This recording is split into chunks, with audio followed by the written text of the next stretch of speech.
Anda semua yang mendengarkan suara damai di Palu, ini yang sudah bergabung, Mercy FM, Soe sudah bergabung, Ambon sudah bergabung, saudara-saudara kita yang berada di Atambua, dan tentunya radio-radio yang lain yang sudah bergabung. Nah, pagi hari ini topik yang mau saya bahas adalah mengenai kekuatan doa yang mengucapkan, berikanlah pada hari ini makanan kami yang secukupnya. Siapa yang pernah berdoa seperti itu? Ada? Ya. Setiap hari? Bapak Ibu, sahabat-sahabat pendengar dimanapun Anda berada, kalau Anda pernah berdoa, berikanlah kepada kami makanan kami pada hari ini ya, yang secukupnya. Saudara-saudara sedang mengikuti pola doanya Tuhan Yesus. Dan di balik pola doa ini ada kebenaran yang luar biasa yang nantinya saya akan bahas. Tapi sebelum itu saya mau mengundang seorang ibu, ini pendengar setia juga pemirsa setia Making Life Better, Ibu Lydia. Ya, Bu Lydia mungkin ada mikrofon yang bisa dipegang. Bu Lydia sudah berapa tahun melayani Tuhan? Sekitar 12 tahun, Pak. 12 tahun melayani 12 Tuhan. tahun. Awal-awal Ibu melayani Tuhan, kaget enggak bahwa ternyata hidup dalam pelayanan itu tidak semudah yang dipikirkan? Sangat-sangat kaget. Tidak seperti yang memang saya pikirkan, oh ternyata seperti ini menjadi seorang istri hamba Tuhan. Nah, dulu pernah punya bayangan, wah saya mau nikah dengan hamba Tuhan, bayangannya apa dulu? Dulu sebelum melihat kenyataan yang sebenarnya. Bayangan saya adalah punya gereja besar yang nanti mendampingin seorang suami, yang kita duduk di depan, dilihat banyak orang, tidak ada kekurangan, di sana sini disambut oleh orang. Ya, itu Pak. Setiap selesai kebaktian banyak yang salaman, kemudian ditempelin amplop di tangan gitu. Ya kan? Nah, saya mau tanya, pernah enggak mengalami situasi yang sangat-sangat sulit? Mungkin kalau boleh saya gambarkan situasi di mana ibu pada akhirnya harus mengatakan, Tuhan berikanlah kepada kami hari ini makanan secukupnya, atau duit yang secukupnya, atau mungkin bedak yang secukupnya, itu ada. Iya pernah Pak, saya ingat peristiwa di mana anak saya masih kecil dan pada waktu itu kalau di Bali itu kan ada yang namanya nyepi. Rumah itu kan harus ditutup pakai kardus supaya tidak kelihatan dari luar. Dan pada waktu sebelum nyepi memang uang tidak ada. Sementara kalau nyepi itu kan kita harus simpan makanan banyak. Tetapi saya hanya berdoa dan diam saja. Kemudian suami tanya, Mi besok apa masih ada makanan? Masih ada yang harus kita makan?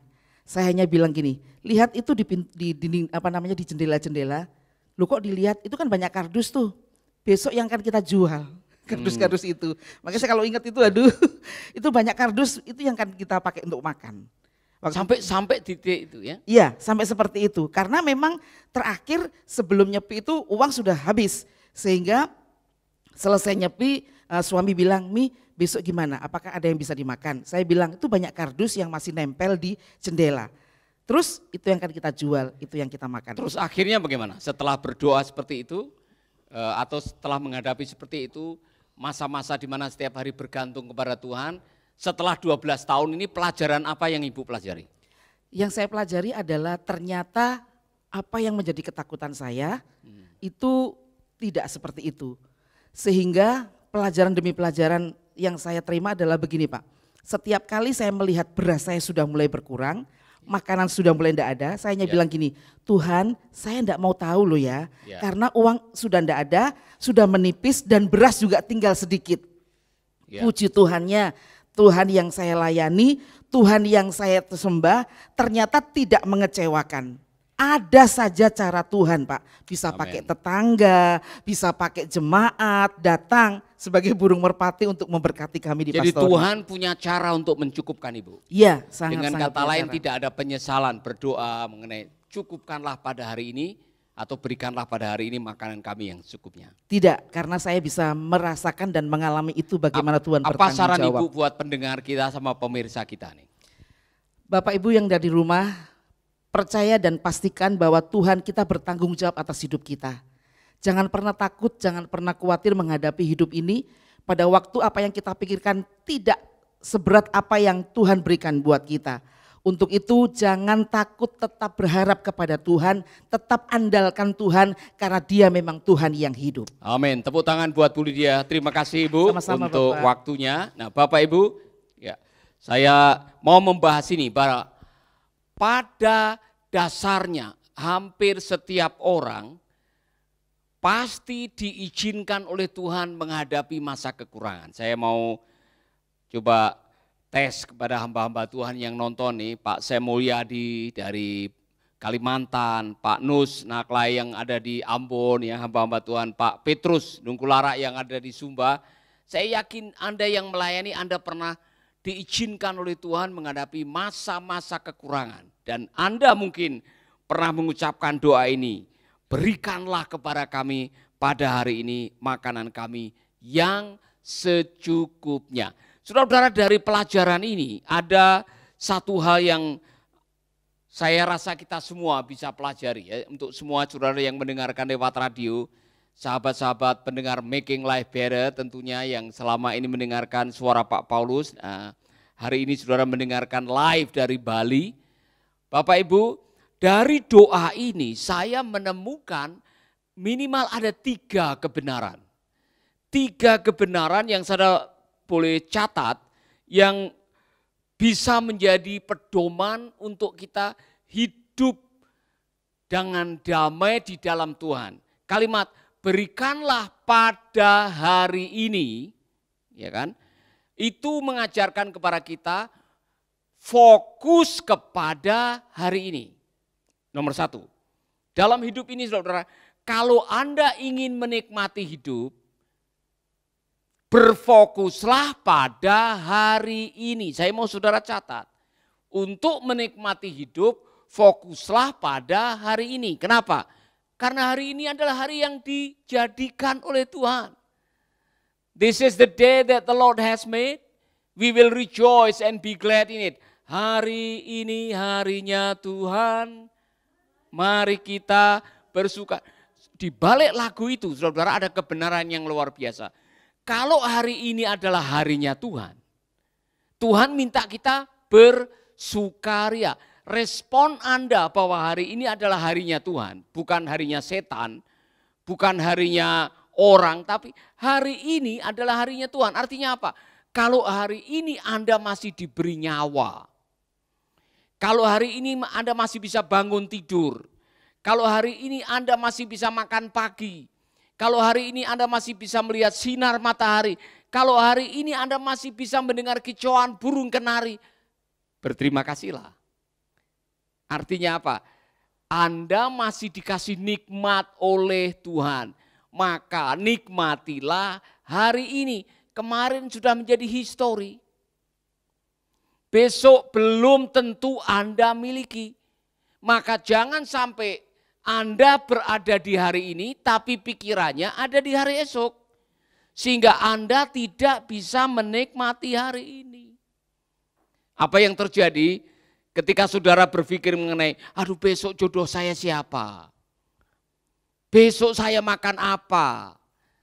Besok angsuran rumah bagaimana? Besok bisa beli pulsa atau tidak? Kalau Anda hari ini selalu berfokus kepada besok, yang terjadi adalah hari ini Anda akan kehilangan nikmat dan sukacita hari ini. Amin. Nah, saya mau jujur, siapa di antara saudara yang waktunya habis untuk memikirkan hari esok? Apa yang terjadi waktu saudara memikirkan hari esok? Takut, khawatir, cemas. Aduh bagaimana kalau besok ini COVID-nya kembali nih, ya kan? Baru kena flu langsung merasa COVID, ya kan? Aduh bagaimana nanti kalau tiba-tiba anak saya ini, saya tinggal mati, siapa yang akan ngurus? Ada yang pernah berpikir seperti itu orang tua? Ada, normal. Ya. Aduh nanti kalau saya mati siapa yang nguburin saya? Itu saudara, orang mati biar menguburkan orang mati. Maksud saya Tuhan Yesus sendiri mengatakan, kesusahan hari ini cukup untuk hari ini. Besok ada kesusahannya sendiri. Katakan amin. Amin, saudara-saudara, Bapak Ibu yang nonton dan yang mendengar dari radio. Katakan kepada dirimu sendiri, tegur namamu. Hai Paulus, kesusahan hari ini cukup buat hari ini. Pakai namamu, 1, 2, 3. Apa yang terjadi waktu saudara mengucapkan hari itu? Lega, walaupun masih akan ada kesusahan besok, tetapi fokus Anda tidak hari esok. Fokus Anda adalah hari ini yang saya sebut dengan the power of now. Saudara-saudara, belajarlah menikmati hari ini dengan berfokus pada hari ini.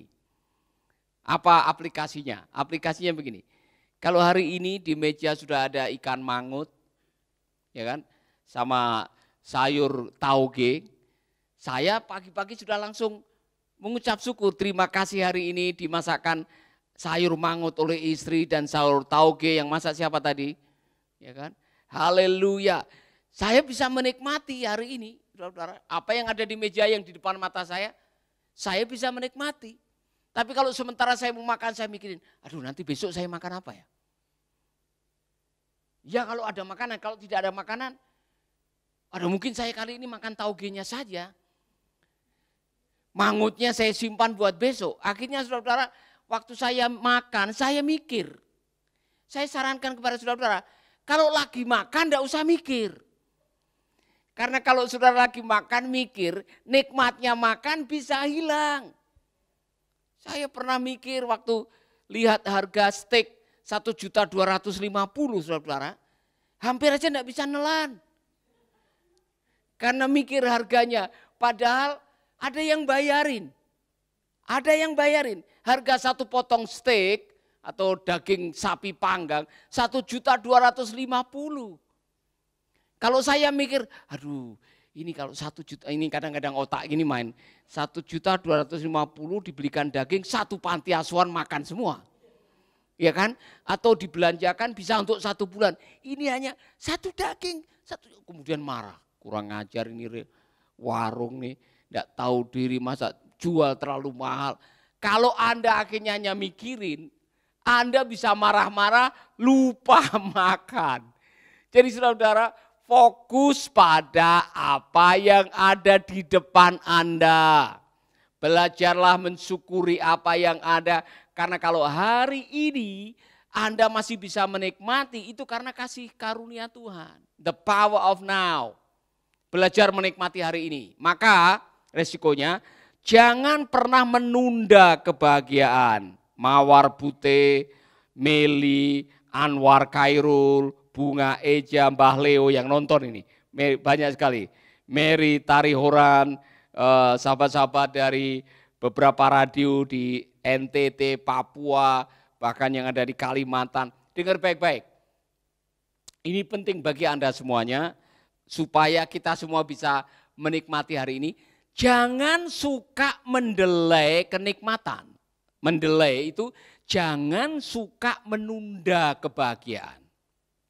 Jujur, siapa yang pernah mengatakan, aduh Pak, nanti kalau kita sudah punya rumah sendiri, kita akan lebih bahagia hidup kita. Siapa yang pernah ini? Pernah ya? Aduh nanti kita kalau sudah punya mobil sendiri, kita akan bahagia. Nanti kalau kita sudah punya deposito 271 triliun, kita akan bahagia. Telat. Anda bisa bahagia hari ini, tidak perlu ditunda nanti kalau sudah punya segalanya. Saya mendengar kalimat ini, kalimat yang bagus sekali. Untuk bahagia Anda tidak menunggu punya segalanya. Tapi untuk bahagia Anda harus bisa menerima segalanya dalam hidup. Yang pahit, yang manis, yang menjengkelkan, yang membuat Anda tertawa bahagia, yang bikin menguras air mata, yang membuat Anda tawaria, semuanya akan terjadi dalam hidup hari ini. Maka percayalah bahwa hari ini harinya Tuhan. Wow, kalimat ini benar sekali saudara. Kalau ini harinya Tuhan, maka Tuhan yang menciptakan, Tuhan yang mendesain, Tuhan yang merencanakan, Tuhan yang akan menyertai Anda. Makanya mari kita bersukaria. Saudara percaya hari ini harinya Tuhan? Siapa yang bilang, wah kebetulan saya masih hidup hari ini? Ada yang kebetulan hari ini hidup? Ya, sebetulnya saya sudah pengen mati tadi malam jam 12.30. Ya kan? Saya sudah berdoa, Tuhan jam 12.30 tolong cabut nyawa saya, jemput saya pulang ke surga. Jam 6.30 saya masih bangun. Saya kebetulan hidup hari ini. Tidak ada yang hidup karena kebetulan. Fakta bahwa Anda hidup hari ini karena Tuhan masih beracara dengan hidup Anda. Amin. Tengok teman saudara atau ucapkan, hari ini adalah kasih karunia. Amin. Hari ini adalah kasih karunia buat Anda. Nah ini saudara-saudara saya mau mengatakan ini. Kadang-kadang ada orang yang tidak bisa bersyukur atau tidak punya gratitude. Gratitude itu sikap. Apa itu? Sikap mensyukuri apa yang ada. Orang yang bisa punya rasa syukur dalam segala keadaan dilimpahi dengan kebahagiaan. Karena untuk bisa menikmati hari ini Anda harus punya gratitude. Ya kan? Saat pagi hari ku datang lagi, terus menghadap Tuhan dan rendahkan diri, terus mengucap syukur buat hari yang Kau beri, terus memuji Tuhan dengan segenap hati. Saudara-saudara, kalau hari ini Anda bisa mensyukuri sebagai harinya Tuhan, hari pemberian Tuhan, Tuhan yang memberi, Tuhan tidak akan tutup mata. Seburuk apapun saudara menghadapi kenyataan pada hari ini, jangan pernah lupa bahwa Tuhan tidak pernah lepas kontrol dari kehidupan saudara. Karena Dia yang mengatakan, aku menyertai kamu sampai kesudahan zaman. Jadi kalau Yurhan misalkan hari ini kamu dikhianati oleh orang misalkan aja. Padahal kemarin dia udah menyatakan cinta di bawah pohon mangga. Ya kan? Dia sudah mengatakan aku mencintai kamu. Apapun yang terjadi sampai maut memisahkan kita. Ternyata baru 3 hari ditinggal dia sudah dengan laki-laki lain misalkan aja. Yurhan kamu tidak perlu gantung diri di bawah pohon mangga. Karena segala peristiwa yang terjadi hari ini ada di dalam kontrolnya Tuhan. Kalau saudara mempercayai hari ini adalah harinya Tuhan, saudara-saudara, maka Tuhan itu punya segala macam cara untuk membuat Anda bahagia hari ini. Caranya bagaimana? Roh Kudus akan dikirim kepada Yurhan, mengingatkan ayat yang mengatakan, kita tahu sekarang Yurhan, bahwa Tuhan turut bekerja sama untuk mendatangkan kebaikan. Bagi siapa? Bagi orang yang mengasihi Dia dan yang dipanggil sesuai dengan rencananya. Saya mau tanya, Yurhan kau mengasihi Tuhan? Kau mengasihi Tuhan? Kalau kau mengasihi Tuhan, berarti kau biarkan Tuhan yang akan berkarya, bekerja dalam hidupmu dalam situasi apa saja. Kamu mengasihi Tuhan, berarti kamu percaya kepada Tuhan. Kamu percaya enggak bahwa Tuhan akan menggantikan wanita yang lebih baik dari yang mengkhianati kamu? Percaya? Percaya. Dari enggak usah nyanyi teganya. Kau nyanyi semua baik, semua. Luar biasa kan? Coba kalau ini kita terapkan tiap hari, the power of now. Hari ini adalah harinya Tuhan. Mari kita bersuka cita. Maka apa kata Alkitab? Benar, berikanlah kepada hari ini. Hari ini, berfokuslah pada hari ini. Jangan berfokus kepada masa lalu dan masa depan yang belum tentu Anda miliki. Itu rahasia yang pertama. Yang kedua, saudara perhatikan baik-baik. Berikanlah kepada kami, apa? Apa yang diminta? Saudara-saudara, apa yang disebut dengan makanan? Makanan itu keperluan. Kebutuhan primer. Tuhan Yesus tidak mengajarkan, berikanlah kepada kami HP iPhone 15 yang paling baru. Secukupnya. Tuhan Yesus tidak mengajarkan, berikanlah kepada kami tas buatan Italia. Yesus tidak mengatakan, berikanlah kepada kami, oh Tuhan, mobil paling baru Alphard yang paling baru. Yesus tidak mengajak Anda berdoa untuk keinginan. Yesus mengajarkan kepada saudara, berdoalah tiap hari untuk kebutuhan. Anda harus bisa membedakan antara keinginan dan kebutuhan, dan jangan pernah mengorbankan kebutuhan hanya demi keinginan.